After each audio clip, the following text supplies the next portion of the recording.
ప్రదీప్ ప్రధానంగా బిల్లులకు సంబంధించి పెండింగ్ బిల్స్ కి సంబంధించి అంటే పెద్ద పెద్ద కాంట్రాక్టర్లకు వేల కోట్లలో బిల్లులు క్లియర్ అవుతుంటాయి కానీ వేరే కాంట్రాక్టర్లకి సామాన్య కాంట్రాక్టర్లకి వాళ్ళకి బిల్స్ అన్ని కూడా పెండింగ్ లో ఉంటున్న సిచ్యువేషనే కనిపిస్తుంది. మరి పెద్ద పెద్ద కాంట్రాక్టర్లు వాళ్ళ అనునూయులకు మాత్రమే మేలు చేకూర్చే విధంగా ఇవాళ ప్రభుత్వం వ్యవహరిస్తుంది భావించాలా? ఇంకో ప్రధానమైన విషయం ఏంటంటే ఇండస్ట్రీస్ కి సంబంధించి మెయిన్ గా వాళ్ళు పెట్టుబడులు వచ్చి పరిశ్రమల ఏర్పాటు జరిగితే ఇండస్ట్రీస్ కంపెనీస్ వస్తేనే అభివృద్ధి జరుగుతుంది, అక్కడ డెవలప్మెంట్ ఉంటుంది. కానీ అక్కడ కూడా కక్కుర్తి పడేసి అక్కడ కూడా కమిషన్లు అడిగి అభివృద్ధిని అడ్డుకునే దుస్థితికి ఎందుకు వచ్చింది కాంగ్రెస్ ఇవాళ?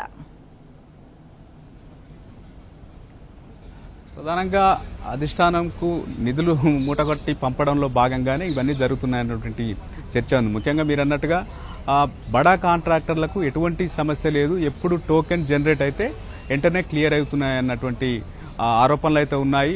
ప్రధానంగా వాళ్లకు అందులో కొద్ది మందికి మాత్రమే రెగ్యులర్గా కొద్ది బడా కాంట్రాక్టర్లకు మాత్రమే అవుతున్నాయి. అందులో మీడియం రేంజ్ ఉన్నటువంటి కాంట్రాక్టర్లకు మళ్ళీ సమస్య వచ్చి పడుతుందని చెప్తున్నటువంటి పరిస్థితి మనం చూస్తూ ఉన్నాం.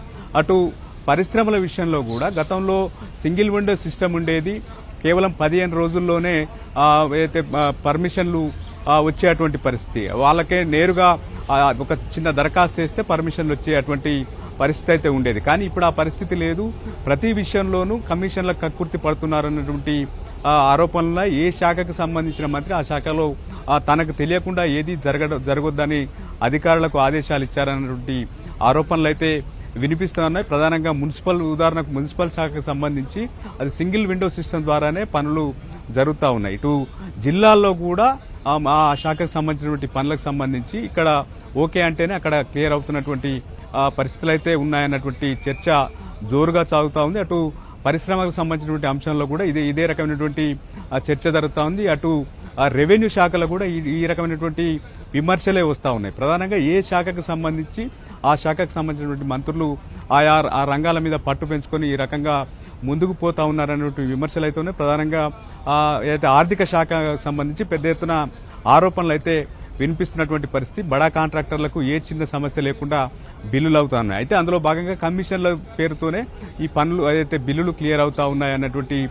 విమర్శలు అయితే ఉన్నాయి. కొద్దిమంది కాంట్రాక్టర్లై వాంటెడ్లీ పక్కకు పెడుతున్నారన్నటువంటి ఆరోపణలు కూడా ఉన్నటువంటి పరిస్థితి కనిపిస్తూ ఉంది. వాళ్ళు నేరుగా వచ్చి కలిస్తే తప్ప బిల్లులు చేయొద్దు అని చెప్పి ఆదేశాలు అధికారులకు ఇచ్చారన్నటువంటి విమర్శలు అయితే వినిపిస్తున్నటువంటి పరిస్థితి.